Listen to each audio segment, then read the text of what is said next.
All right, we're live. So anything you say can and will be used against you in a court of law. So welcome to the Small Scale Life podcast. Welcome to the live stream on the Small Scale Life YouTube channel. I've got some great guests today. My name is Tom. I'm your lovable, huggable host, but I've got some great guests today, day after the election. So there's a lot of good things to talk about, but we're really focusing on tips for being a gray man or a gray woman in uncertain times, and we're getting into some really wicked uncertain times. But my panel is great. I've got two below me in the chat. We've got Mr. Glenn Tate, author. Hello there.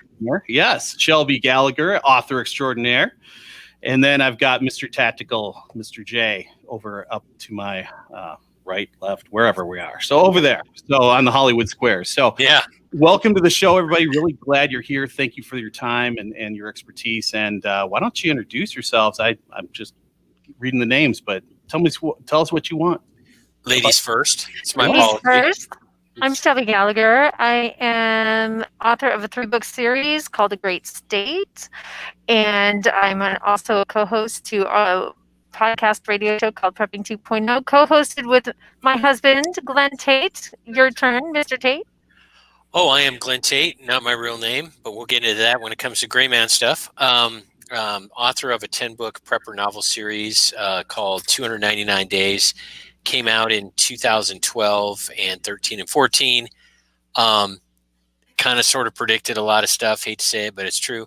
And I didn't think I was an author. I'm a lawyer and just like a regular dude. I sue the government, so I don't want people to think I'm a dirtbag. I'm not a dirtbag lawyer. I don't hang out with lawyers. I don't like lawyers. But anyway, I don't dress like a lawyer. How many lawyers have like a Realtree hat that says, raise hell and eat cornbread? It's pretty rare. So anyway, there's that. And then Shelby and I started a podcast, Prepping 2.0. The website, by the way, is prepping2-0.com, and it has, I think we'll be talking about it more in the show, later in the show, because it's kind of an interesting story, I think. The show has completely exploded. It's got huge. Doing videos now. We're doing all kinds of crazy stuff.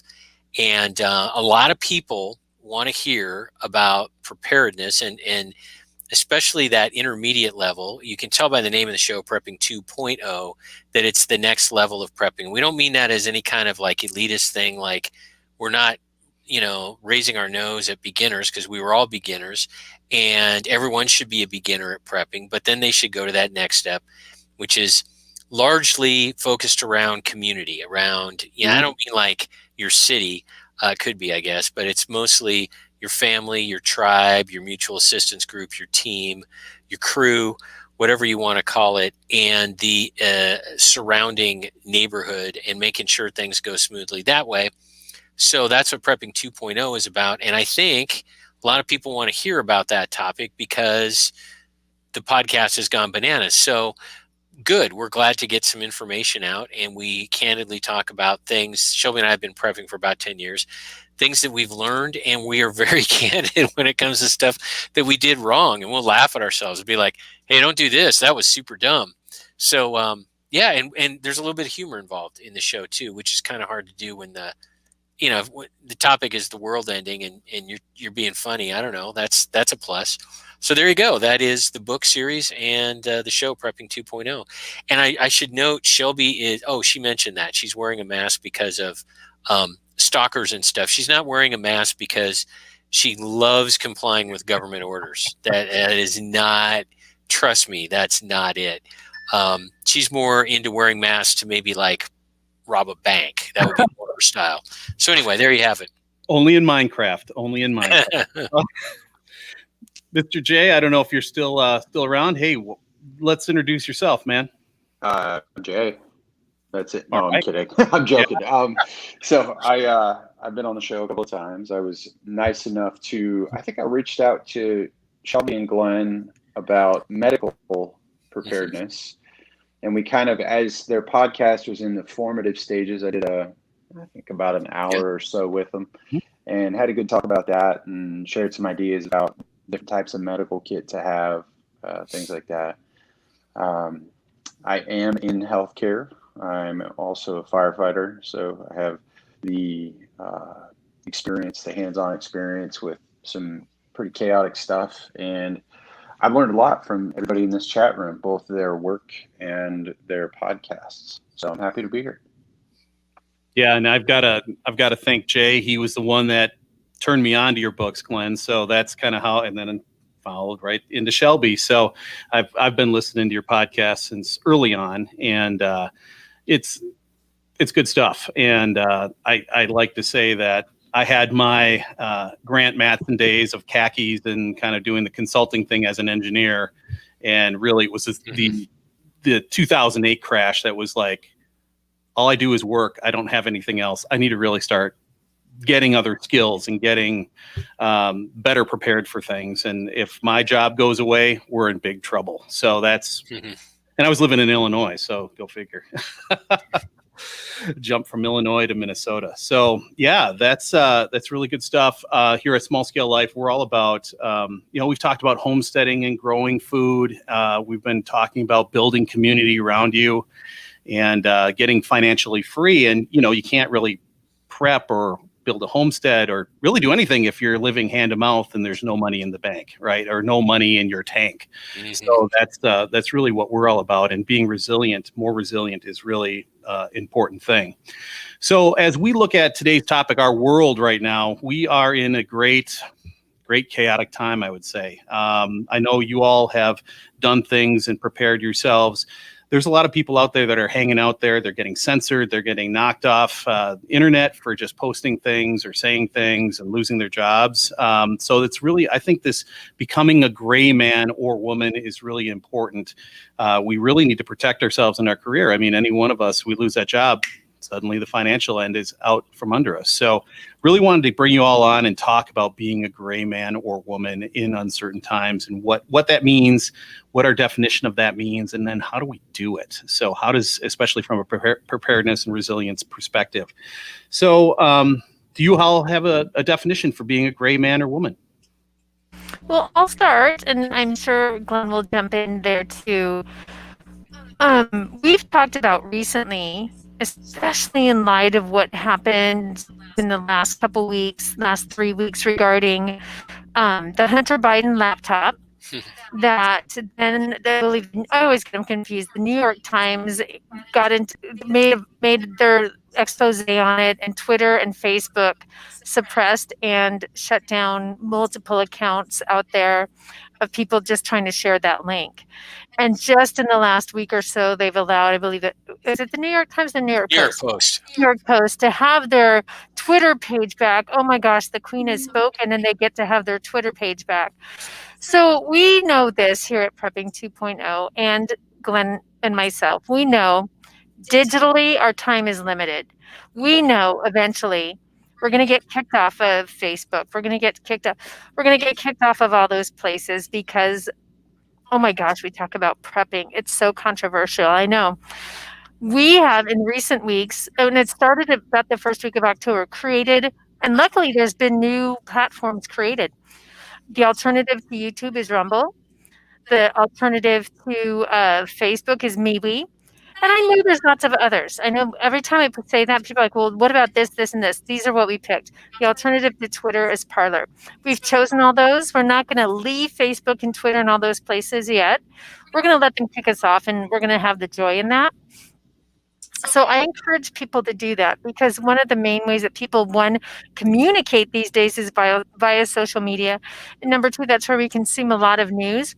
I have to say this, when we jumped over to Parler and I started looking up, let me go look up Jack Spirko, the great podcaster, let me go look up all these people that I haven't seen for a long time. Suddenly I'm like, oh my gosh, there's all these news sources that I forgot that I just kind of said goodbye to. So I encourage people to do that. The other thing is we're pretty good at doing the gray man thing. How come? Because the two names you see here on these screens are not our real names. I hide my face constantly, mainly because of creepy people out there, not because I believe that this is going to protect me from the flu.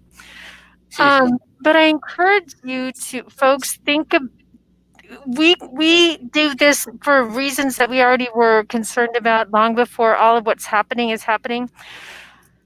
But here's what's about to happen, and I'm going to scare everyone a little bit. We are about ready to watch the election, I believe, change. Sadly, I hope not. I hope Trump digs in and fights. But if Biden becomes president, it has been made clear. The left made it very clear. And I hate to talk about politics, but this is where the collapse is headed. It's going to be a political collapse, and we're about to see it happen.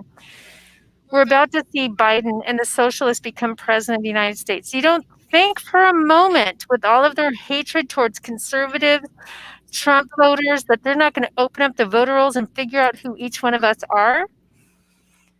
It's hard these days to be a total gray man unless you never get a driver's license. You never vote. You never, you live completely off the grid where you don't have a water bill or an electric bill. You never use any sort of public service at all unless you live completely on it. And I don't know very many people who have. It's what's going to happen is that we are all going to be revealed. Glenn and I have been doxxed. You can look and you can find out who we really are. We've just put protective measures in place so that when that day comes, we can defend ourselves. And I think in a very short future, we're all going to be faced with that. If they keep finding ballots to count, let's put it that way. So Glenn, you have some thoughts on this though too. Yeah, and a unique perspective, and that is I used to be in Tom's boat when I lived in Olympia, and my identity was super secret.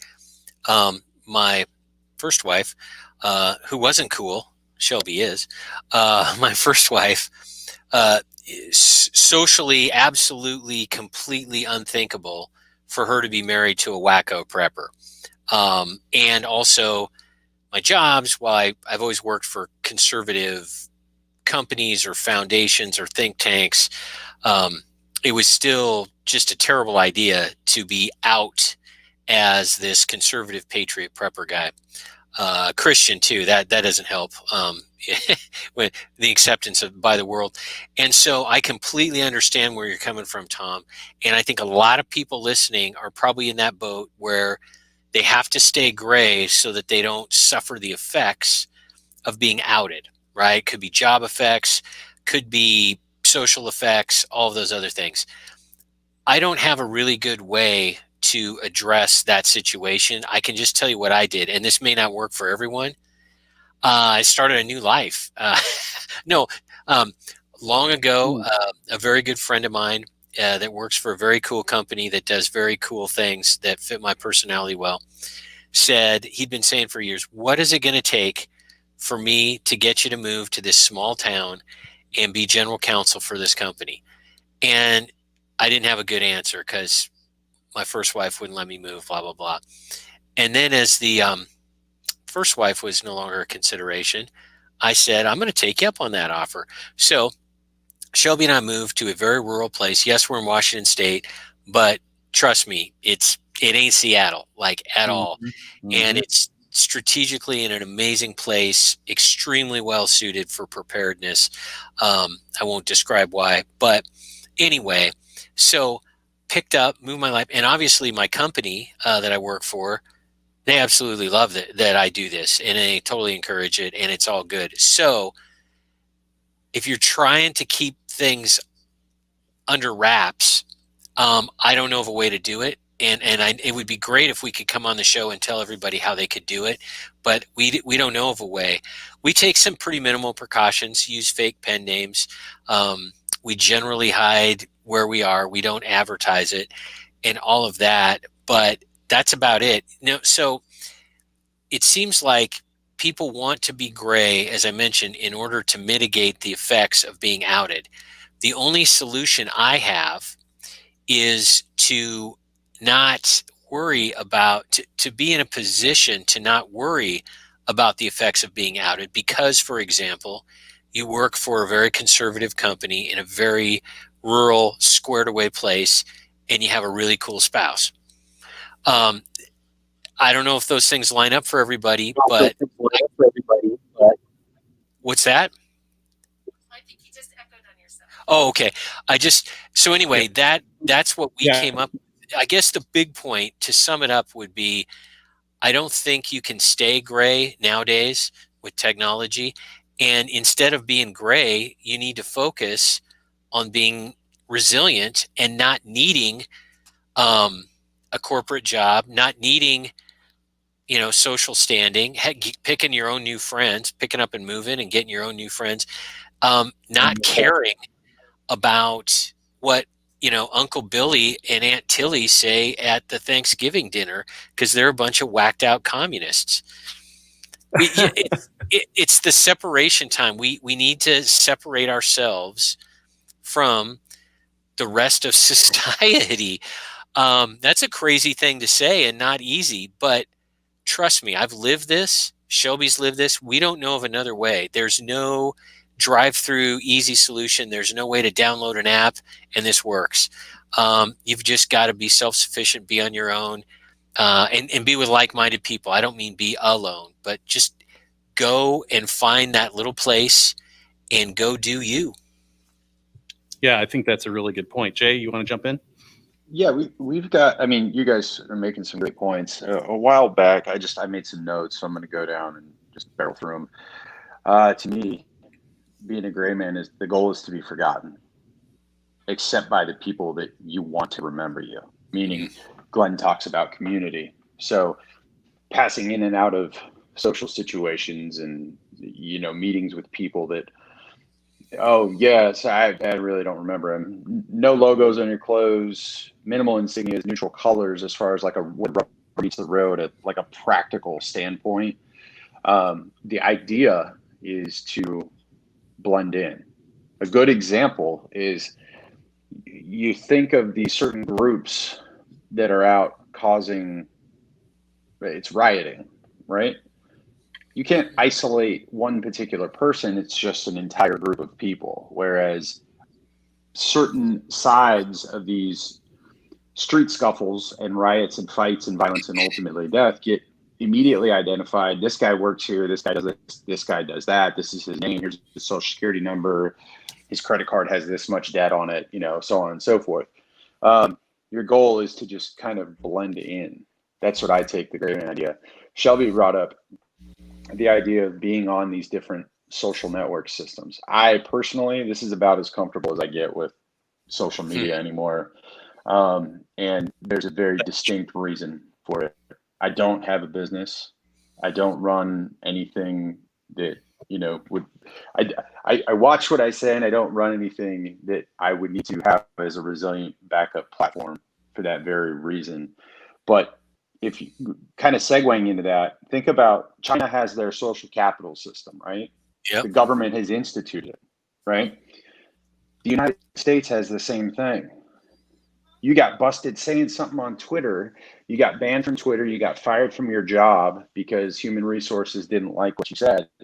The only difference is it's corporate backed and not government backed. So it exists here in America. You're getting the same treatment. It's just that you think you're in the freest country in the world.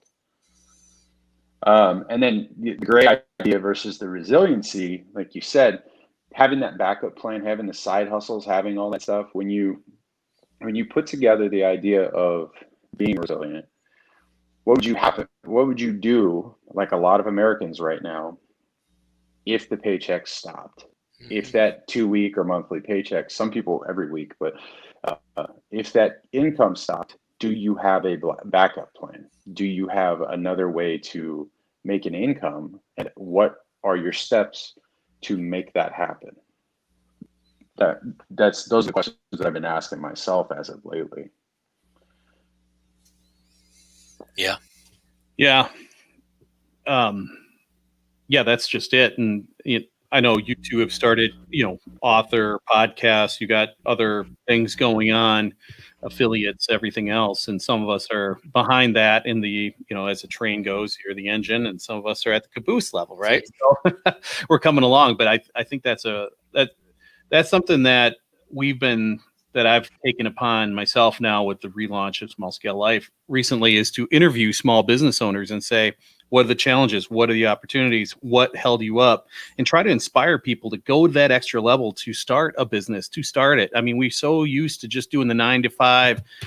Yes, sir. Thank you for the paycheck. Yes, ma'am. Thank you for the paycheck. And then what happens when that's gone? So, and it doesn't happen overnight. I mean, there are some gig economy things you can get into, but man, they really pound the rates on those. So what do you all think about side hustles, extra jobs, that kind of thing?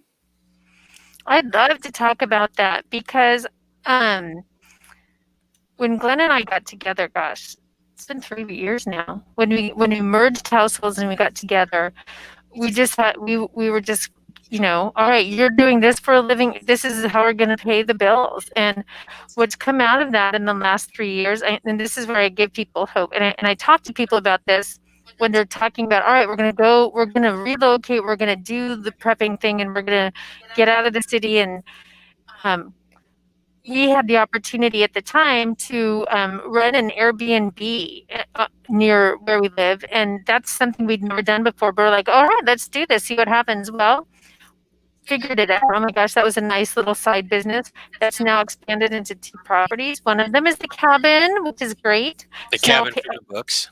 Cabin from the books. So that isn't paying for itself.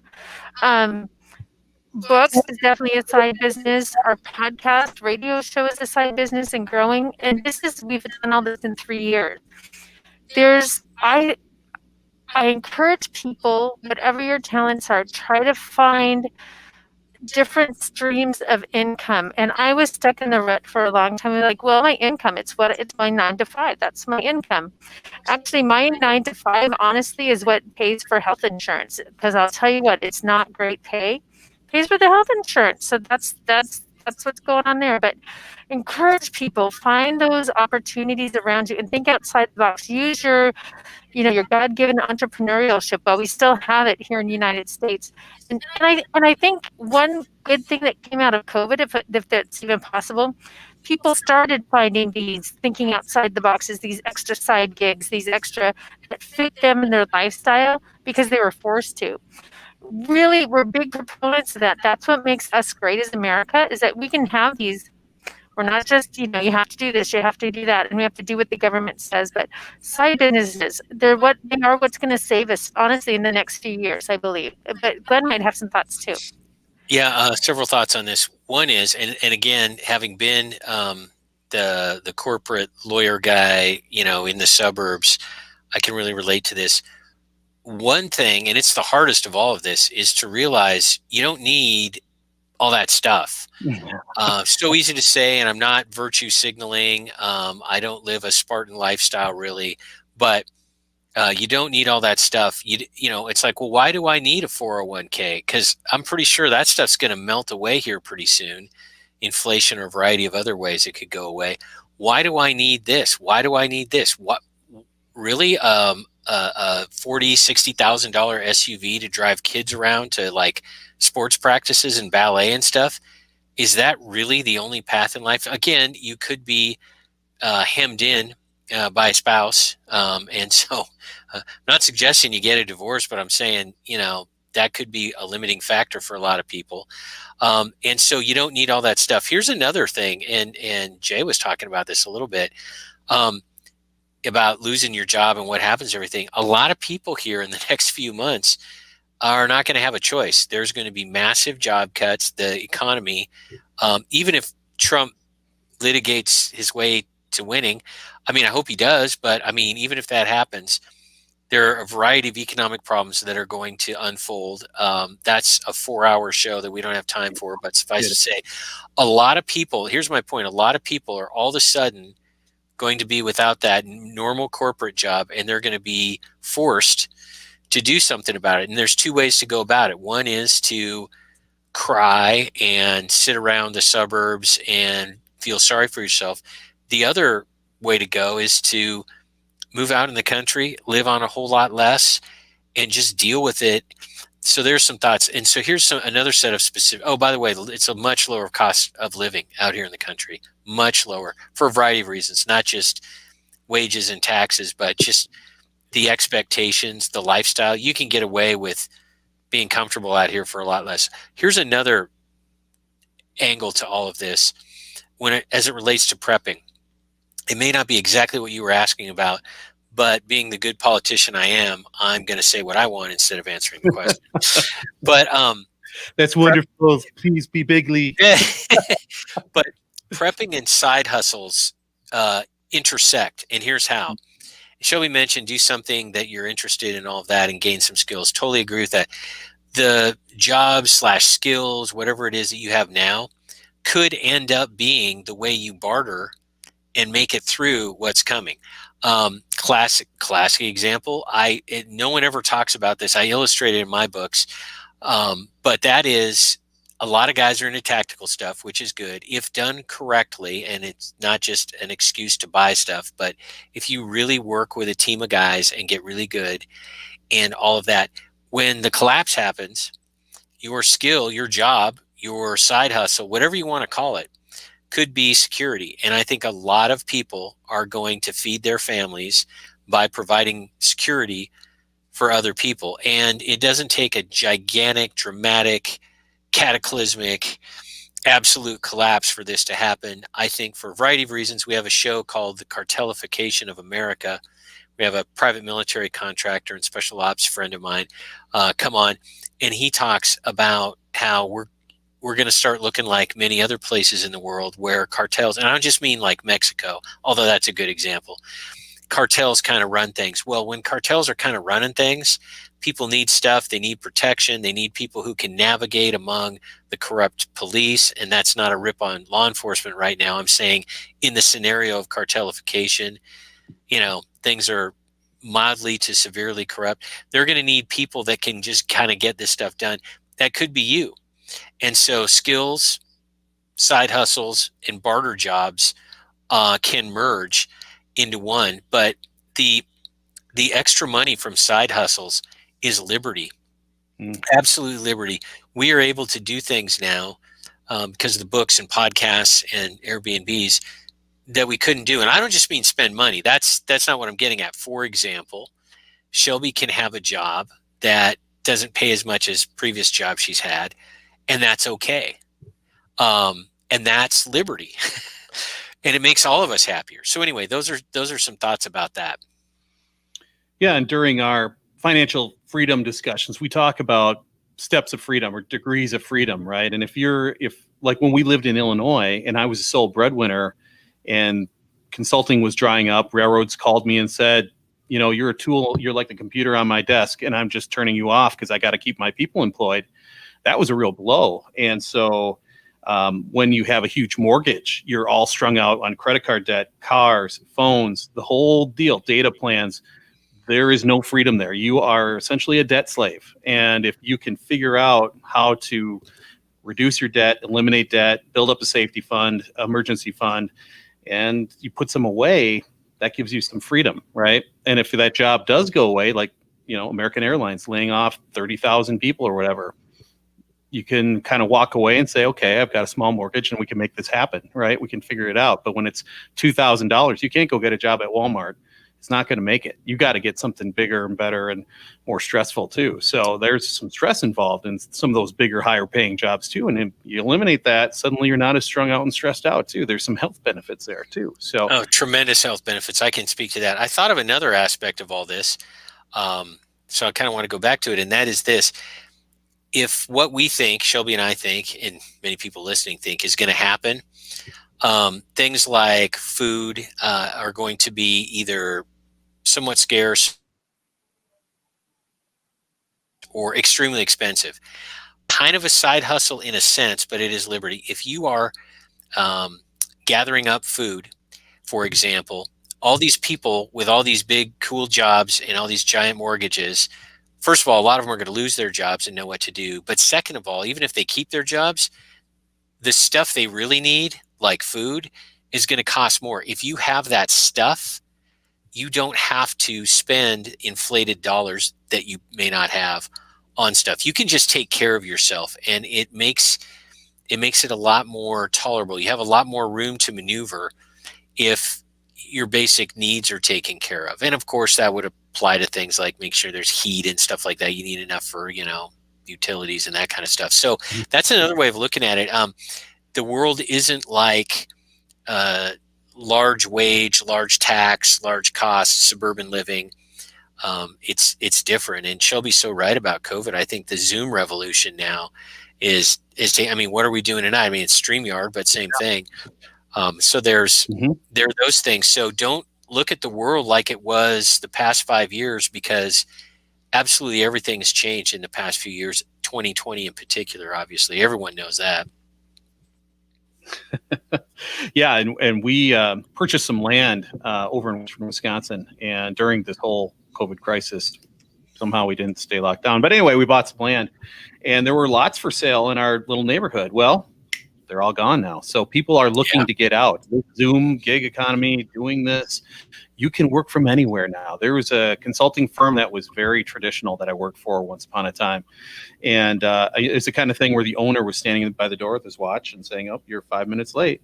Now they're sending a person is leaving and going down to work in Arizona. He's going to do everything virtually. And that was unheard of 20 years ago when I worked for that firm. Couldn't do it. No way. Impossible. I couldn't even work from home at some of these companies. That was just unheard of because you're not doing your work. But now everything has changed. So yeah, really good points. I think, you talked about rentals.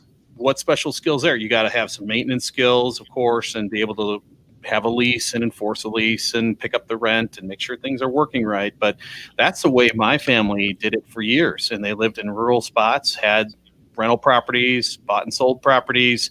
That was the way they made it. And and my grandma in particular, she was very good at stringing together real estate, rental properties, running a little resort. I mean, she had all this stuff going on, and I didn't really understand it at the time, but now I do, and I get it. And it's like, that's an interesting way to live. That's a very interesting story to tell too. You can live the way you want to, not having just the 9 to 5 carpools and commute and all that stuff. Aren't you guys seeing and recognizing? I mean, I can't be the only one here. The idea there's been sort of a shift, and certain people are understanding that there is strife, tension, and pressure in the cities. I have a couple of friends in real estate in various locations throughout the country, and they said that they've had offers for homes that are worth, I will say, $400,000 roughly. And people will offer them $700,000 cash on the spot for a house that's 50 miles away from the closest suburb. Mm-hmm. It's turned into a market where I related back to like the ammunition market. We would have scoffed at the idea of like buying 1,000 rounds of 5.56 10 years ago. It would have been what, 13, 14 cents a round, yep. 20 at its peak. Now the stuff is trading like Bitcoin, right? It's, $1.50, $1.60 a round. Are we shooting bear at 50, Cal? What are we doing? So it's every the way things, right? the way things are shifting. People are starting to understand that restlessness that's building, and the way things are going, it's not going to get better. It's just not. And you can chalk it up to mental health. You can chalk it up to the flu. You can chalk it up to voting and, inequality or perceived inequality or whatever it might be. But it's not going to you're not coming back. You're not going back to what it was. And that fits Shelby's face mask right there. It's a shift. And you're going to see that shift. And along with that shift comes a few things. And one of those things is the need, like Glenn said, for security, like patrols. I can't remember which book it is, but the neighborhood patrols in the suburban neighborhoods. I know a couple places outside of Seattle that are doing that. Mm-hmm. So it's something to think about. And can I jump in on that one too? We saw that in North Minneapolis. We're gonna see so many private military contractors the more we defund police. I hope you guys can hear me. I wanted to jump on something Jay said. Glenn and I have talked about this a couple of times on our show, and we did a big talk about it at a recent Prep Expo. 61%. Actually, majority of Americans, this is a month ago, this is a poll, are bracing for a second civil war. 61% believe that we are nearing a civil war and are taking precautions and prepping for that. They're not just buying extra toilet paper and buying masks. They're preparing for civil war. And I believe based upon another guest we had on one of our shows, 20% of the population, this is from Dan the Food Industry Guy, one of our best episodes, it's back in mid-September. He believes, and I'm piggybacking on what Jay said, 20% of the population is moving right now. And in some stage of moving. they're not moving to, downtown Seattle. Let's just be honest on that one. People are moving out. They're doing what you did, Tom. They're moving to simplify life and to get away from the strife, to go where there's actually a police department that can do something. And there's been this, since COVID, this huge uptick in the whole preparedness community for what's happening right now. So, and what he was just saying about, these, for someone to come and offer you cash for a house that's 50 miles away from suburbs, that's like, all right, I can still have my job, I can still go to Costco, and I'm away from downtown. I see a lot of suburbs and just outside the suburb locations booming because of this very thing. It's a very startling poll, and I can read the numbers if you want, but those two numbers stick in my mind. 61% of the population is preparing for a civil war. That's a lot. Trump would be president with 61%. Okay, let's just be honest. So it takes 71% in Philadelphia, but no, I'm just kidding. And part of the they found 10 more. And then everyone's moving right now because they're moving to places to get away from this strife. So this is crazy, and so that's where you're saying that, oh, can I buy your house? Please, let me write you a check. I think that's part of it. These are unprecedented times that we live in, and prepping is a big part of it, and it's not going away. By the way, Dan the Food Industry Guy, just to make everyone feel really good right now.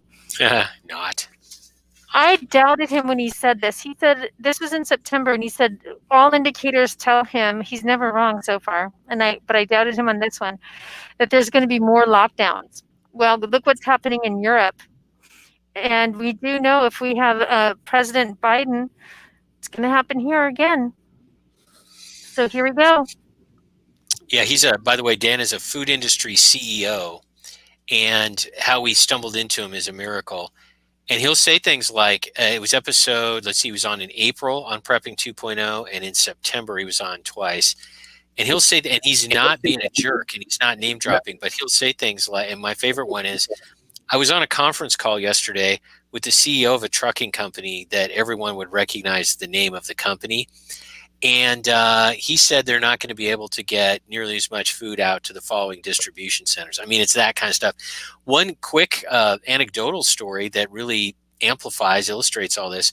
At our Airbnb, which is, outside of Seattle, in the magic zone, yes. Miles outside of, one of the guests, I was talking to him, and I casually said, "What do you do?" He's literally a rocket scientist, like for Jeff Bezos, Blue Origin, whatever. He's a rocket scientist. And he said, we're coming out here to this county, and we're looking at a bunch of places. We're staying at Airbnbs. The kids love it. There's no, COVID stuff out here, it seems like. And we're looking at stuff because he said, I can do what I need to do anywhere there's good internet. Rocket scientists are moving out of the big cities.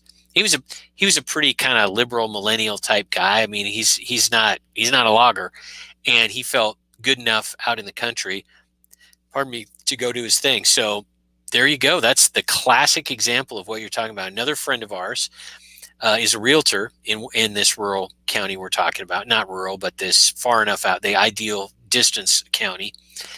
And he said at one point in July, this has since changed, but at one point in July, there was no housing stock. Zero. Never happened before. So there you go. Tons and tons of anecdotal information. Another thing I'll mention about moving, and I don't want to sound dire, and I don't want to set hard to achieve goals, but I will say this. We had Matt Bracken on the show. He's been on the show several times, novelist and former SEAL. And he's like a, I don't know, mind reader prophet guy.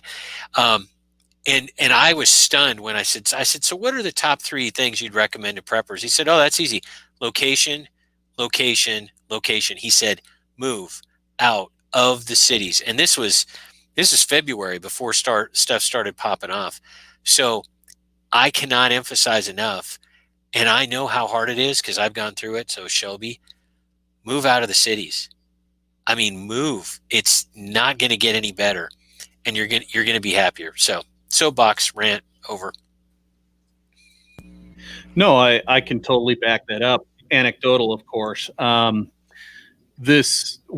When we bought this property, I mean, we got to build a house out there, so we're still in the outer suburbs, so shall we say? And we were living in North Minneapolis when things went down earlier in May, in June. Yeah, I mean, we're in North Minneapolis. We were further away from it, but that was another tipping point. 2008 was a big one. Government shutdown was a big one. This one was the huge one, and it was bad. And at that point, it was just like, we got to go. And we did. We got the house ready. And the crazy thing was, North Minneapolis, when we listed our house, we listed it for like $50,000 more than we paid for it. And we got offers that were even almost $90,000 more than what we paid for it. And it's like, what is going on here? And we had 32 showings, 16 offers in like the first weekend. And it was like, this is it. Where you got all your offers. We're not showing anymore. That's it. And we couldn't believe it. But they're like, the housing stock isn't there, even in the urban area. It's just, there's no affordable housing stock anywhere. It's all these mega beige mansions everywhere. And we had to take it. And we just think that whatever happens in the future, we're about due. And we know all these jobs are starting to, the PPP money's gone. So I think things are going to get a little rocky here coming into next year. We're about due. So it's amazing how all this stuff is happening and lining up. For us, it was good timing. And let me add this to add to the what's about due. We've seen, especially in blue states, all of these governors put moratoriums on rent. In other words, everyone gets they don't have to pay their rent for a long time. Feel bad for the property owners at this point.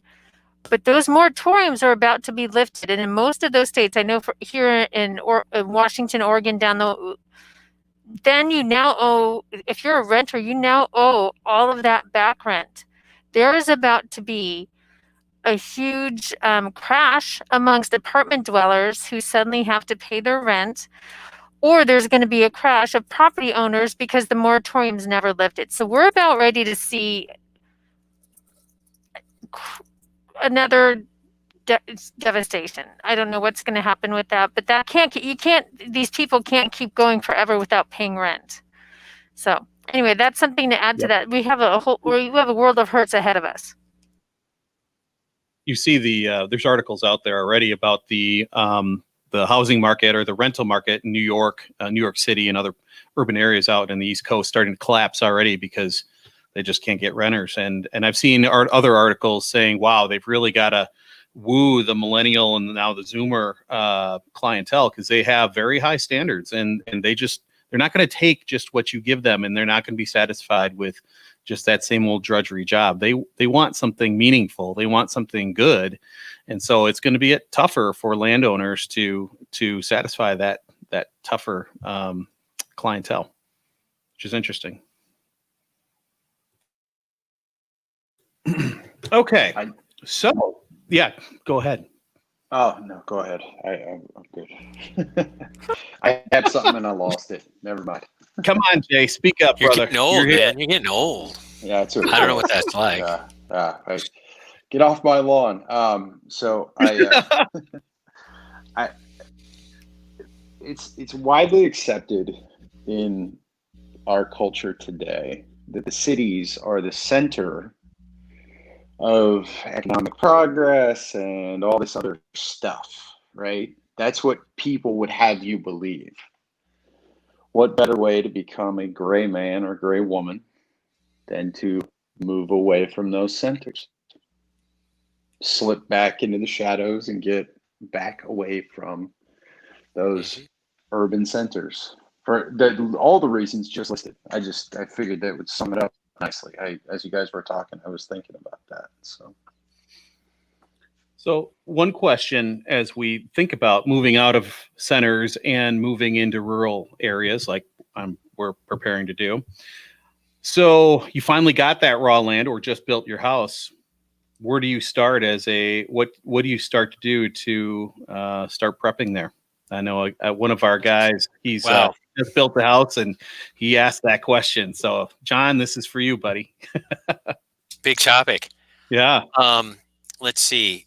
Shelby looked like she had some thoughts. She realizes the bigness, the hugeness of the topic. What are some of your thoughts? Bigly, the biggest topic. Oh goodness. Here's we had this discussion when we were looking for properties. First of all, we are not young. No. We did not have the bandwidth to build a house. You're talking about a pretty long time commitment to do that, and we're too old. We're like, we don't have the time. We don't want to do that. So then it becomes finding a property that we can work with. And God was good. Honestly, we found a property that was a little bit beaten up because the previous owner was elderly and not able to keep up the house. So it was a little beat up. He got a lot lower than he wanted because of that. Because other people he was asking X number of dollars, but you could go find a house in much better condition for X number of dollars. So, but what came with that house fit us really well. It came with a greenhouse right off that huge greenhouse. It came with a huge piece of property that we can put extra outbuildings for small animals. If you follow me, you know we've done chickens recently. We've got our rabbits ready to go here soon. We need to get a few more things in place. But so encourage you to think about how old you are. Think about your resources. Think about what you have the bandwidth to do. When we first bought this property, I was working 12 hours a day, and I was working 100 hours of overtime a night. There's no way we would have been able to build anything with that kind of. I had no free time. So think about what you're able to do, and then think about what you want. Do you want, a greenhouse? Do you want small animals? Do you want livestock? What do you want to do with your ideas for what will make you be able to sustain yourself on your property? And look for it. Especially in rural communities, you can kind of pick and choose a little bit because people who live in rural communities build those kind of properties. So I'm not going to give you a cookie cutter to that because it's really personal. But what did come with our property was a rental unit. All right, that making us money. Yay us. So there's a blessing with that. So I hope that helps to go into it with a homesteading prepper grid over your eyes before. Don't just go in there. Oh, look, it has pretty granite. No, look for something that meets your needs. Yeah, does that help? A couple thoughts on that. One of the things we did right, actually, we did a ton of stuff right. I don't think because we were trying to or we were brilliant. God was involved and we got really lucky. So there's that. But one of the things that we didn't do was try to find a place that had absolutely everything that was perfect. It's got to have a small nuclear reactor because, of course, we need power on the property. Of course, well, none of these places seem to have a nuclear reactor. So, I mean, I guess we can't, do any of that. So we weren't looking for perfection. We ended up putting a lot of effort into the place. I don't mean rebuilding. I mean on the out. We logged the place. It was overgrown with alder and blackberry bushes. And come to find out, and this is going to sound weird, but it's true. After we removed 2.5 log trucks of alder, that's a lot of alder, and a bunch of blackberries, we have a magnificent view of the water and mountains and islands and crazy cool stuff that we could tell on a map that stuff was there, but we couldn't really see it. So that's another example of putting in a medium amount of sweat equity and building it up, and that turned out really well. That's not really a prepping thing. That's just a quality of life thing. By the way, don't lose sight of quality of life in all of this. It's not just about having like 10 million MREs. It's not about that. And another thing that I was told would happen, but I didn't really believe it, and it turns out it's true, is that especially with a couple, when you're doing stuff to the home, and this probably does not apply to internal remodeling because that's pretty stressful, but when you're doing stuff like, obviously I didn't log this, myself, somebody else did and all of that. I don't know, it sounds so corny. When you put your hands in the dirt and you cut down a bunch of trees and you do stuff and the sweat of the brow and all that stuff, it's true. It's really good. It brings you as a couple even closer together. And that property is even more yours because you made it into something different. And it's extremely satisfying. I didn't expect that. I mean, I thought it would probably be pretty cool. I didn't expect it. And we did all kinds of stuff, chicken pens, we did drainage, we did a bunch of other things that, by the way, was possible because of side hustles. There's that.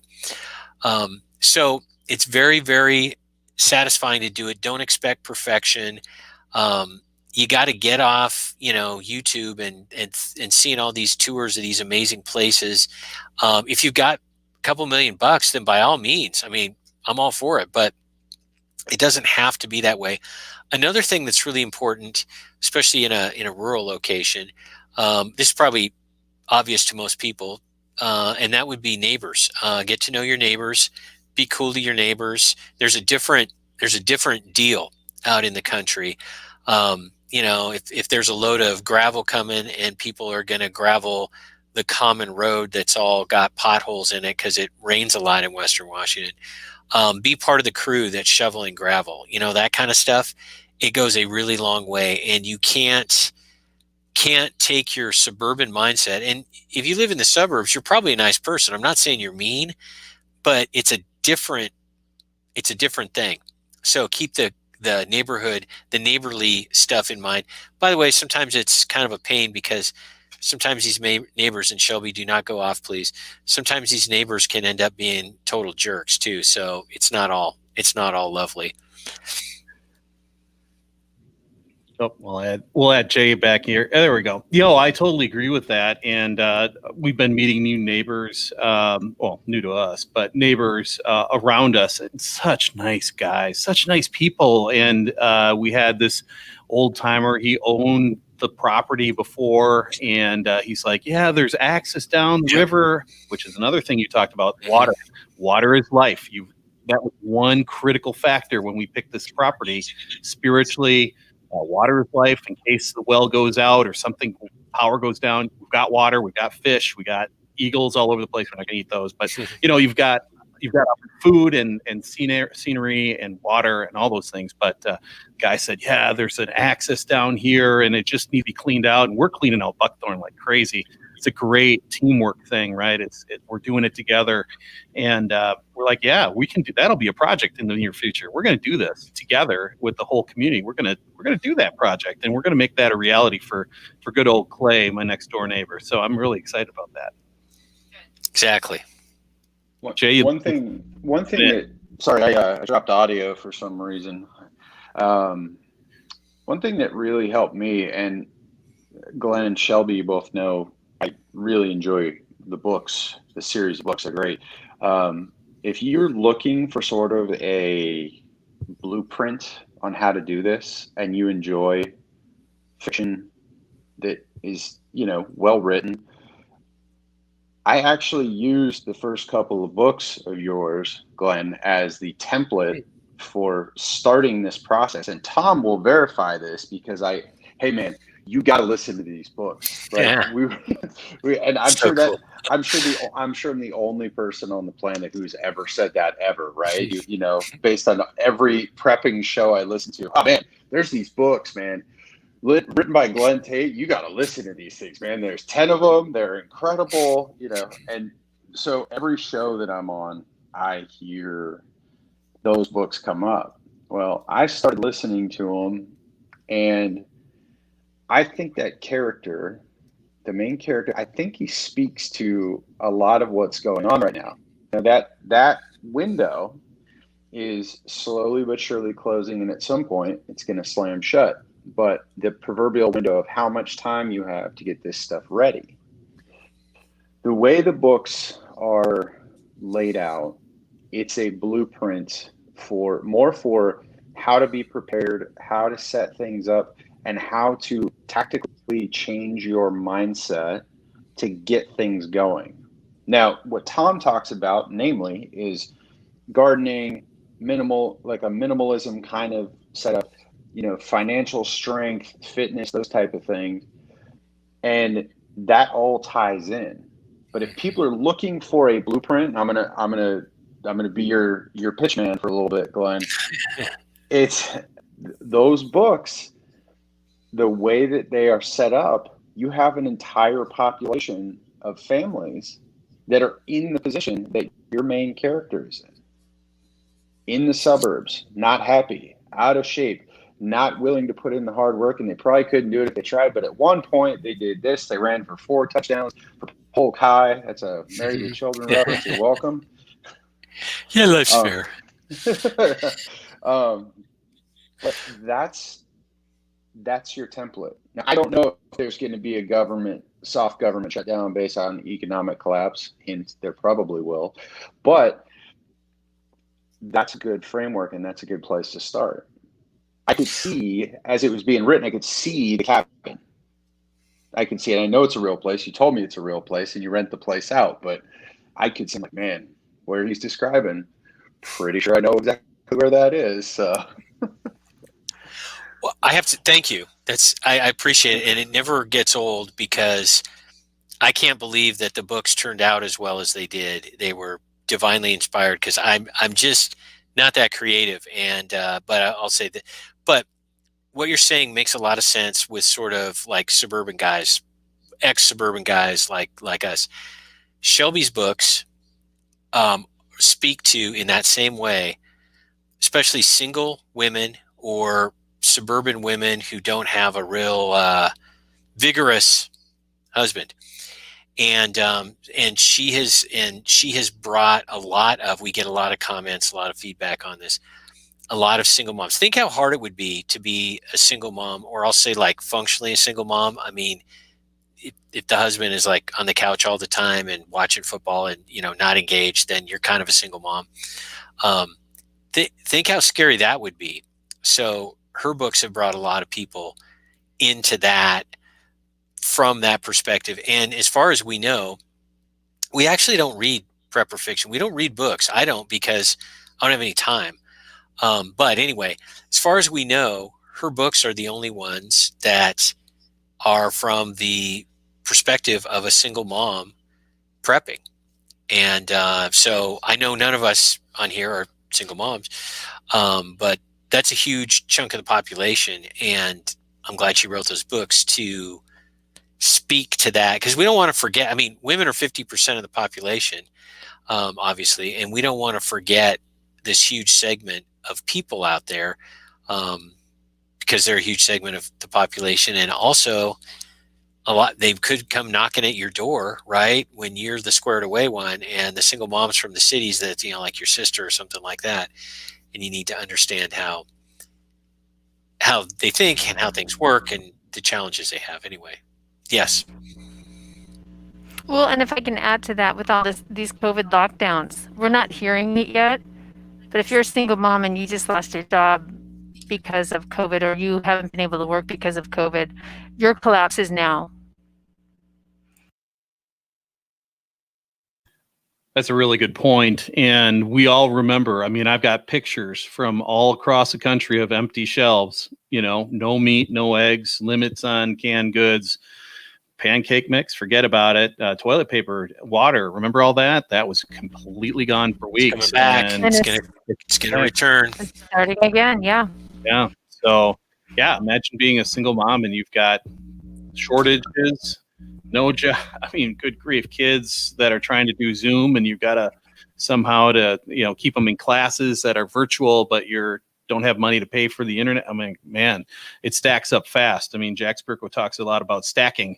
You can have good stacks and you can have some bad stacks, and then things go really askew really fast. So absolutely. Now, I know we're all watching the time. I think you all have to dip out pretty quickly here. Well, I do. I don't know about then, but I might be out here in a couple minutes. But yeah. Do you want to say your goodbyes and where we can find you and where we can find all your wonderful books? I would be glad to. Yes. So sorry, I'm going to cut out, but I'll let Glenn stay here. I got to go get my kid. Check out my website, agreatstate.com. But the best place to go for all of that is actually our Prepping 2.0 website, which is prepping2-0.com. You can launch from there and see my books, where to order them. Same with Glenn's books. You can also go to our shopping link and these are not going away anytime soon. And especially with the election going on, what a great way to really, we used to think it was fun to wear these when we were forced to wear masks. Now we might be living in an America we really truly don't recognize anymore. So we have a lot of fun things over there at Prepping 2-0, and you can listen to past episodes. So really encourage you to, everything that we do, that Glenn and I do, that's a great place to start. And I appreciate all of your listeners. Thank you so much for having us on. I'm going to say goodbye because I got a kid that needs to be picked up, but thank you guys so much. Thank you so much, Shelby. We really appreciated your input and being on the show today. Really appreciate it. We'll do it again sometime. Good to talk to you again, Shelby. I'll stick around. What the heck? Yeah, why not? Your year's not done yet, right? No. So here's a question for you. You talked about Spartan, well, maybe not living a Spartan lifestyle per se, but we do have, we have prepping, homesteading, and we have minimalism. And you know what minimalism is, right? Sure. Yeah. So how do you square being, this is a question that's my wife and I have talked, Julie and I have talked about, how do you square being a prepper and also being a minimalist at the same time? Minimalism, you don't have big piles of stuff hanging about. What do you think about that? I see them as potentially being very similar, overlapping, but potentially not overlapping very much at all. It would make sense to be a minimalist and a prepper and just have a more simple lifestyle, right? Makes sense, and that's a good way to go. Shelby and I have simplified our lives pretty significantly, but we have not gone to the level anywhere close to minimalism. So I don't want to come across as, Mr. Minimalist and then like go sit in the hot tub, right? I'm not. So, which I'm going to do. That's awesome. Yeah. No, I'm going to start taking my clothes off here. No, I'm not going to do that. We're going blue in small scale life. Look out. But, so I mean, they could be very overlapping or they could be different.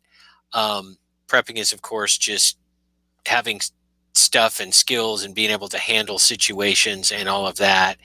Let me put it this way. I think prepping and being sort of a urban or suburban dweller in the traditional sense that we've been talking about, I think is virtually impossible, because I think the best you could do is, let's say you live in a fancy suburb of a city and you make a lot of money, you happen to have, tons of freeze-dried food and guns and stuff like that. That's better than nothing. Hopefully you have a big like U-Haul truck or a container to get it all out of there, because the real problem is being where you're at, and you need to be adaptable to move. So that's an interesting question. We did a whole show, by the way, on the other thing you talk about, which is homesteading, prepping, and minimalism. We did an entire episode. The number we're on, we just uploaded episode 105 like a few minutes before we came on, so we got 100 plus episodes. I don't remember all the numbers, but we did a show specifically with a good friend of ours named Derek, who had an amazing homestead. He moved from California this year because it's a terrible place to live, and he had to abandon his amazing homestead. There are similarities and differences between homesteading and prepping. Homesteading is pretty far along in the prepping spectrum because you're already largely self-reliant. No one, I think, will ever be self-sufficient. I mean, if I need like a heart replacement, unless I have a twin brother who I can kill and take his heart, and a surgeon, these are very unlikely things to happen. Right. I think Shelby cringed a little bit when I said that. But, you can't be totally self-sufficient, but largely self-reliant. There's a bit of a divergence sometimes between what I consider prepping and homesteading with particular kinds of homesteaders. And this is cool. I'm not knocking it, but I think it's short-sighted on their part. And that would be homesteaders that are all about gardening and beekeeping and having chickens and stuff, but they want nothing to do with guns. And I think that's cool. I mean, rock on. It's not my, style. But when stuff falls apart, even more than it already has, and it'll be accelerated and way bigger than the summer of 2020, when things are really nasty, not having any guns means that a motorcycle gang is going to have a lot of honey from your hives. And, they're going to be eating delicious fresh vegetables, and you're going to be dead. So that's a problem. So there's that. So all these things overlap, but they differ in some ways. And here's the thing. People need to just make it into whatever works for them. We have all kinds of different, social settings, geographic settings, spouse stuff, health things. That's a big thing. If you have to be by a big hospital with a ton of capacity because you have a very rare disease or some kind of condition, then frolicking in the country is not going to happen. And that's cool. Yep. That's the cards you've been dealt. And it's all about adapting and making the best of the situation. There's no awesome situation that's awesome for all. Yeah, and your book really covered that, where your characters went into that hospital, and it was like a scene from The Walking Dead, where things kind of went down, and people needed drugs, they needed insulin, they needed all these other things, and when it didn't happen, things went bad, really bad. So that was a really eye-opening part of that book. It's hard to write. Yeah. People are arguing over toilet paper at Costco. Imagine what happens when the insulin runs out. Yep. Yeah. Not good. Not good. I've got, So would you mind talking about Prepping 2.0 as a business? I know you're running Patreon. I know you've got some merch and that kind of thing. I mean, you set it up as a business. Why start? Why do it? Is it just the side hustle of it and kind of fun? We didn't set it up that way. Actually, it's grown into that. And so here's how the podcast started. It's kind of a funny story. Shelby and I are driving down the road. We're driving down the interstate, and we started playing this game called Live or Die. Oh yeah. Yeah, where we would look at people in a car or truck or whatever next to us, and we would say, okay, are they going to live or die in the collapse? And then we would explain why. And it was hilarious because there was no political correctness. I mean, we were kind of, they can't hear us, so we were kind of mean. Let's be honest. And we would crack ourselves up. And then I looked over at her and I said, we should have like a podcast where we could do funny, kind of cool stuff like this. She goes, oh yeah, I mean, okay. So, and I thought about it, and then I instantly thought, oh my goodness, when am I going to do that? Right. And so fast forward, it was only a couple weeks later, we go on a show, Contra Radio, the Jim Jeffers show, and he's this great guy, and he did an episode of his podcast, and he'll be the first to tell you, like 5 people listen to his podcast, and he did this topic on prepper fatigue and burnout that was absolutely brilliant. And so I sent him like an email or something, and I said, that was really cool. And he's like, oh my God, it's Glenn Tate. I'm like, okay. I guess it is me. I mean, it's just like, that was a really cool show. So he had us on his show, and in the middle of doing it, we're in a break, and he said, because Shelby and I, we just, the banter, the talk, finishing each other's sentences, we both know this topic well because we've lived it for so long and we believe so strongly in what we're talking about. He said, you guys should do a podcast. And then he said dangerous words. He said, it's super easy. Yeah. And I'm like, this is a flaw in my personality. I'll sit there and over again, I'll say, how hard can it be? And that's not like I'm brilliant. I'm just like, my mind works in a bizarre way. I'm very good at simplifying, which is one of the reasons when I do legal stuff, I can simplify things for judges and juries better usually than my opponents. The flaw is I can't make things complicated. I'm terrible at that. So I simplify things. Mm-hmm. So then I thought, well, okay, how hard can it be? There are a lot of podcasts. It must be doable. So I started exploring it. And then pretty soon, Shelby and I would sit on our couch. Episodes like 1 through 5 are this way. Yep. And we just talk on a game. This is a $35 gamer headset, for example. And we just talk and do stuff. And we had a producer who was very good. that made it all possible. And then it started getting bigger. We started having guests on, Jay included. Episode 9 or 7 or 9, episode 9 off the top of my head. I can't remember. I was one of the early ones. Yeah. And we kept improving. We got a new producer, not because the old one was bad. The old one had to retire. He got a corporate job. And he couldn't do it anymore, right? No more freedom. And so, and our new producer is amazing. And we keep improving and improving. And then we know all these. I know this sounds really. I sound immodest, and if you knew me better, you would know that I'm not. I have all these like cool, interesting friends, and Shelby has cool, interesting friends. Just people that we've just got to know, and then we'll have people on the show who are just really, really interesting. Kind of like all the characters in 299 Days. They're for the 90% of them are all real. Yeah. Pow, the 6-foot Korean gunfighter who sells insurance. He's a real guy. Everyone thinks I'm creative, and it's like not at all. He's a real guy. So we would just have all these cool guests on. The production kept getting better and better. We learn every single show. We have not every show, but probably every other show.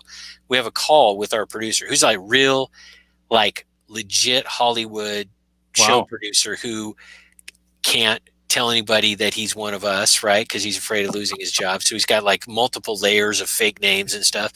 But and so we kept getting better and better. And then Patreon came around. I noticed quite a few shows that I listened to had Patreon supporters, and I thought, that sounds kind of cool. I remember the first Patreon came in; it was $2 a month. I couldn't believe that somebody was paying us $2 a month to do this. I saved the email, right? Yeah, and now we have quite a few Patreons. We have sponsors for the show. And so now we're able to pay for this studio. We also have part of the studio is a room where we do fulfillment of merchandise. And the merchandise has been all Shelby. That's been her amazing bailiwick. She has a really good ability to figure out what people want. And she does all the order fulfillment and stuff, which is a lot of work. We do things called goodie bags for Patreons in July. We send out a goodie bag full of cool merchandise stuff. The $20 a month folks get like a lot of stuff, and it's a lot of work to put it together. In late December, we sent out a thumb drive to $5 a month and more Patreons who get a thumb drive with all the shows from that year. Cool. So they can always have it. So we just kept thinking, well, what would people want? And the Patreon community has become a true community. A lot of friendships have formed in it. We have a lot of friends. Anytime we don't travel much, but if we go somewhere, there's a bunch of people in a bunch of cities we can go like hang out with. We had a Patreon from Jacksonville, Florida, who was out in the Seattle area and got a hold of us and was going to be nearby. And he's like, so, okay. And I was like, how do you like your steak? So he came over and we had dinner with him. It's totally cool. Nice. So it's become this big, huge thing. The other part of it, the other side of it, we don't talk as much about it because I don't know why we don't actually. And that's the syndicated radio show part of it. We're on several radio stations. We are not actively trying to get on more stations for one reason and one reason only. It's a ton of work to find radio stations, little radio stations that have a particular business model, which is basically you give them your content and they fill it up with ads. A lot of radio stations want you to buy an hour's worth of time and you have the ads and stuff. I don't mean to turn this into the terrestrial radio business, analytics hour, because no one will listen. But so there's that part of it too. And then here's another example of it growing in unforeseen ways. A guy I've always loved, a guy named Joe Jaquint, who does the Patriot Radio News Hour and sells gold and silver at Patriot Trading Group. I'd always been a fan of his show for a variety of reasons. And and I just sent him an email one day and I was like, hey, we have, he mentioned that he bought a radio station. That's what it was. He bought a radio station. I'm like, oh, well, I don't know. How hard can it be? Let's see if we can do this. So he gets us on his radio station and we totally hit it off. We've had him on the show a couple times. Nice. He's like the go-to gold and silver guy, because there's a lot of, hucksters. And so finding somebody who's got a perfect Better Business Bureau record for like 25 years is hard to do. Anyway, so we're on his radio station and he loves what we're doing. So he calls me and he goes, hey, do you want to do a 1-hour show every week on KHNC, it's Denver, it's Colorado, but it's mostly the Front Range, but it goes down into some of the northern Denver suburbs. I'm like, yeah, how hard can it be? And so, and then he's upgraded the radio station, and now and he's expanding it to be kind of like do you remember what was it? It was that Atlanta Turner WTBS or whatever. It was like a TV station that became like a network. Yep. I think he's going to do it because he's brilliant and he's got a lot of cool conservative shows on and a bunch of other stuff. I don't mean to get into the KHNC fan club, kind of hour, but so there's another example of it. So it just keeps growing and growing and growing. And now I call it book stuff, but it's more than the book. It's Patreon, the radio stuff, KHNC, merchandise. It's a solid second job. It's not like a little thing. It's kind of a big thing. Probably 1 or 2 hours a day at least, and we love doing it. Yeah. Another cool thing about all this, I'm kind of going off. I hope that's okay. No, that's all right. That's all right. I'm learning. So just learn, do, grow, be a little better every day. I'm learning from you. Here's another really cool thing that Shelby and I didn't foresee about this. You want to talk about a great way to have a marriage, and it's a new marriage, 3 years, right? Really kind of grow and coalesce and become stronger. We always have something to talk about because we're always doing something on the show. Coffee in the morning is often about like guests and, hey, there's this news story and we should do a video bonus show on this new topic. We got into videos too for our Patreon folks. We do video. This will become a video bonus show for Patreons of Prepping 2.0. Thank you for the URL for the feed, by the way. So it's become a really cool like marriage bonding thing, which is understandable now that I think about it, but it's another cool aspect of this. And it's been a really positive experience. I think the reason it works is that we didn't shy away from taking on something, and we listen to others. For example, our radio producer, we're students of his. Sure. In essence. And we work really hard at it too. And we do it all the time. And we don't take any breaks, which is fine because it's fun.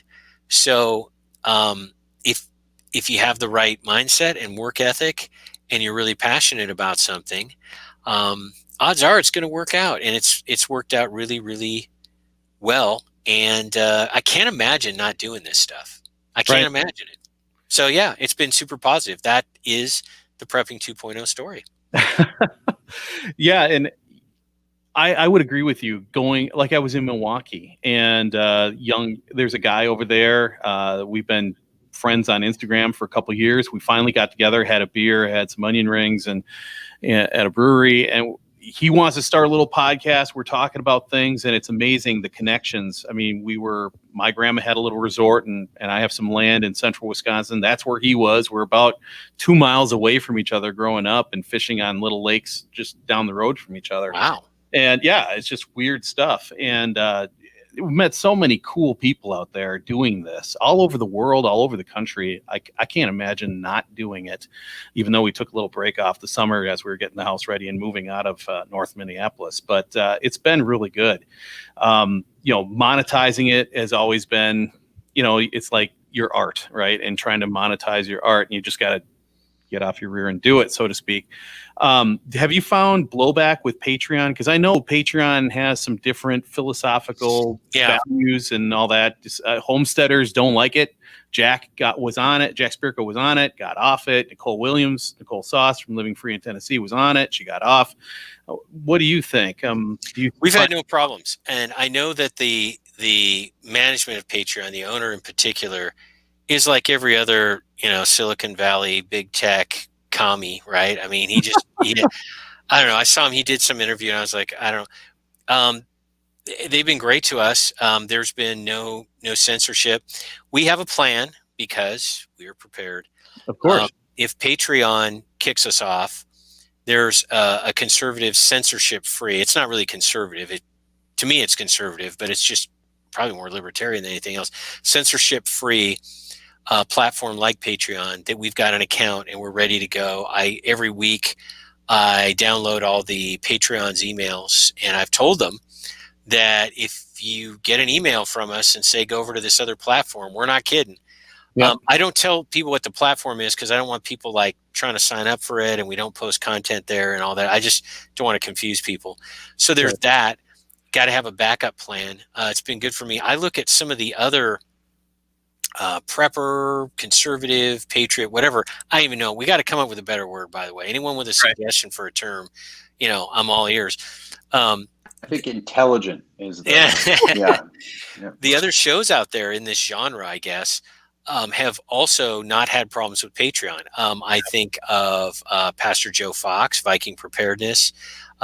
He's been on the show, super good guy. Bear Independent has not had any problems, super good guy. Also had him on the show, going to come on the show more. Those are a couple. I'm a big fan. Some people hate the guy. I'm a big fan of Nut and Fancy.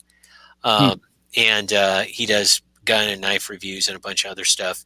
And he does he's like shooting a BAR kind of stuff. And if anything would be offensive to snowflakes, it'd be that. He's had no problems with Patreon. So I don't know. It's been good for us, but we have backup. Yeah.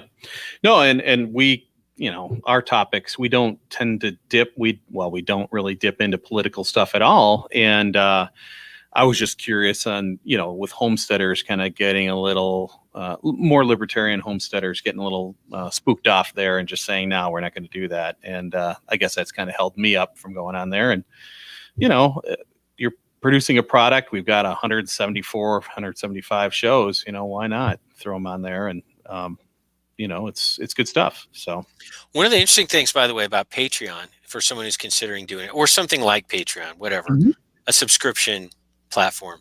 Sure. I think that people appreciate the shows more when they have to pay $2 a month for them. You know what I mean? And I should be clear, Patreon is a different product than our regular show. Now, our regular show that's on radio stations and is on iTunes and Stitcher and Spotify and I don't know, a bunch of other stuff. The free stuff is a 52-minute show that goes on radios. That's called the regular show. And then we have the after show, which is after that, hence the name. Sure. And that's for Patreons. And Jay knows about this. And the after show can be, I did one, it's like 8 minutes, and we've had other ones that are, an hour and a half. Sure. Often it's just the carryover of the guests we put up on Patreon a thing, a lot of interaction with Patreons about this. Hey, we're having this guest come on. What are some questions you have for this guest? And then we ask the guests those people's questions. We have mailbag, which people just send random stuff. And then if we need a topic or two, we just go and read mailbag questions. And sometimes if we have guests, we'll have the guests give their answers to mailbag. So there's a lot of interaction, a lot of exchanging of information. So that's, what Patreons are getting is the after show. And now they're getting the video bonus shows like this that don't require any production, right? A radio show that we do with our producer takes him a lot of time and some money to do it. And there's this, we're backed up with shows until we have guests and recordings. Our next spot is like December 12th or something like that. Yeah. So that's like 6 weeks from now. So we wanted to get stuff out, especially in the times we're in now, stuff out quickly on a wide variety of topics. We got a little handheld video recorder. We look like, Japanese tourists or something from 1996. It's kind of funny. And that's funny. We're going around and doing stuff now. We went to a dollar store and just started filming what the cool stuff at a dollar store. Yeah. And we got kicked out, like you can't film and stuff. So that's coming up. Went to an LDS, like what do they call canneries? Basically like a prep food store place. I'm not an LDS member, never been to one. And I was like, I wonder what this is like. And candidly, I wondered if I was going to get, like they were going to try to convert me or something like that. And no, they didn't. They're really nice people. And so we went there and we just showed people what it's like. So those are the kind of things on the video bonus shows. The reason I bring that up is we're constantly thinking of what's some information, experiences, thoughts, conversation that Patreons want. And then we go out and we do it. And we're giving them more and more stuff. And we love it. It's fun. It's fun to walk around a dollar store with a 1996 video camera and get kicked out. It's like, what'd you do on Saturday? It's like, oh, I watched football. Well, I got kicked out of a dollar store. Beat that. I remember my specific episode. I sent pretty detailed pictures of my kit that came. So, and that's, I mean, there's no substitute for training, but to get somebody prepared enough to be ready for a medical emergency, what better way than to see firsthand explanations of everything? You know, hey, this is what I carry. This is what I'm doing. Here's why I carry it, you know, and it could go as detailed or as vague as you want it to be. That's one of the benefits. And the people that pay for that stuff, they're buying into a source of information. I mean, I know that digital delivery of content and classes and stuff like that is, I mean, it's multi-billion-dollar industry as we talk about it on StreamYard, but it's, you know, it's one of those situations that can really benefit people because of lockdowns and, you know, just general chaos. But the ability for you guys to be able to pass that information along directly to people is really valid. So it's excellent. We hope so, yeah. Well, and there's an old saying, people who pay attention, right? And what we're seeing on Facebook groups, if you're still running, I think you still have yours. Yeah. They're getting throttled. I mean, I put a post up there and I've been showing Jay, and it's like, dude, I put this post up here. It looks good. There's 300, 400, 500 people online when I put this up there that are in my group, and only 13 see it. It only reaches 13. It's like, what's the point? You know, and if they're going to throttle me like this, well, why not set something else up elsewhere and just, it is what it is, you know, and if you want to see it, well, then maybe you need to pay a couple bucks. It's okay. You know? Yeah, very true. Yeah. We've been kicked off of Facebook twice. One time it was so funny. Shelby like pleaded. She went into like fake millennial mode. Like it was so funny that they said, oh, if you can test this, like tell us why. She's like, oh my God, I'm so sorry. And it's like, we have this rogue admin who puts all this stuff about guns. It's really scary. I don't even like it. And miraculously, we got our page back, which I attribute to her speaking millennialese to a bunch of snowflakes in San Francisco. But it worked. Completely disingenuous. Oh, it was actually lying. That's actually what it was. But I'm fine with that. It's okay to lie to communists. That is that is a Glenn Tate maxim of truth. Lying to communists is just fine. So anyway, you're not under oath here. So yeah, that's right. I await that T-shirt. By the way, it's okay to lie to communists. In quotations, Glenn Tate underneath it. It's great. Yeah, and so. And she mentioned it, but we are true. I mean, the migration to Parler, MeWe, and Rumble. All of our videos, the VBSs, are on Rumble. You need to be on Parler to get them. Blah blah blah blah. We're putting up all our shows on Rumble. We're still putting them on YouTube and everything else, but I think it's a matter of maybe even weeks before all that stuff gets shut down. I think they're just gonna.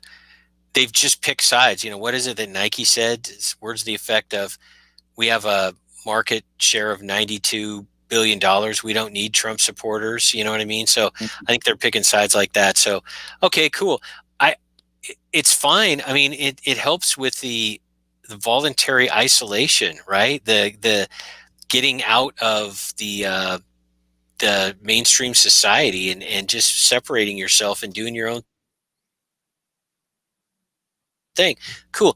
And you know what? With Faye, I need to see pictures of people's cats. I don't care what you have for lunch. You know what I mean? I'm that's not my thing. Yeah. Well, I have to get up early. It has been a pleasure. Yes, thank you. Yeah, thanks man. for having me on, Tom. Yeah, absolutely, Mr. Tactical. We'll be talking very soon, of course. And that's probably a segment for Patreon, is Driving with Jay. And it is. That could be fun. Oh my gosh, little salty dog going on there. a little bit of a language warning for everybody. Yes, okay. yes. Yeah. Earmuffs. Yeah, Yes. earmuffs. Yeah. All right. Glenn, at the same time, I've kept you for an hour and a half. Oh, okay. I really appreciate this. I mean, I'm willing to go longer, but I know. No, I should probably wrap it up. I'm super old and need to go to bed early. And when you live up by the North Pole like we do and you do, it gets dark. I mean, it's like dark. It's been dark for a couple hours now. Well, there's a hot tub warming up somewhere There is. back or something. So that is on our agenda in the Yes. build our house. So absolutely. We'll do a video. We'll hot tubbing at Glenn and Shelby's. I think that would be awesome. There you go. Turn lights or something going on. That'd be sweet. Waka waka chow. Going blue again. So, so Glenn, where can we find you? Where can we find more? Yeah, prepping2-0.com Absolutely. is the gateway to everything. Prepping2-0.com, and love folks check it out and be part of this fun ride that we're having. Not just we, but I mean this whole country. This is the time of our lives. We were put here at this time for a purpose, I believe. Mm-hmm. And these are the biggest days of our lives and the most important, memorable, substantive time that we're going to have. And it's just started right now. I mean, this election thing is just a kickoff to what's coming. And let's do it right. Let's do it well. And let's have some fun. Absolutely. And one last question. Is there another book series in your future? No, there's two reasons for that, and I think they're two doggone good ones. One is I don't have the time. I don't. I mean, I'm a litigator, and I just don't have the time. The second thing is I don't know if called is the right word, but there was divine assistance with 299 days. The story's too long to tell right now, but it wasn't me being a brilliant author. That's not how this book got written. So. And I'm not feeling that right now. And I need to do stuff that gets out the message that I think God wants to get out, because me just telling stories is not a good enough reason for people to spend their time and money. It needs to be big and important. And if I feel that, I'm going to do it. It's not now. Awesome. No, that makes total sense. And I appreciate your candor. That was great. I understand. Well, thank you so much for being on the show. This was great. Yeah. Thank you for having us on. Yeah. This is great. This is a good time. And Jay will confirm. I was nervous having both of you on. I'm like, oh my gosh, I've got two authors. I'm really nervous about this. Jay. No, we're harmless. We're fun. I know, totally. I loved it. Thank you. That was good. Good interviews. Good stuff. Yeah. Tom and Jay, yes. Yep. Well, thank you very much, Glenn. You have a great night. I'll send you some links, and we'll be talking real soon. Excellent. Thank you. You guys too. Have a good evening, everybody. Thank you. Good to talk to you again, Glenn, to you.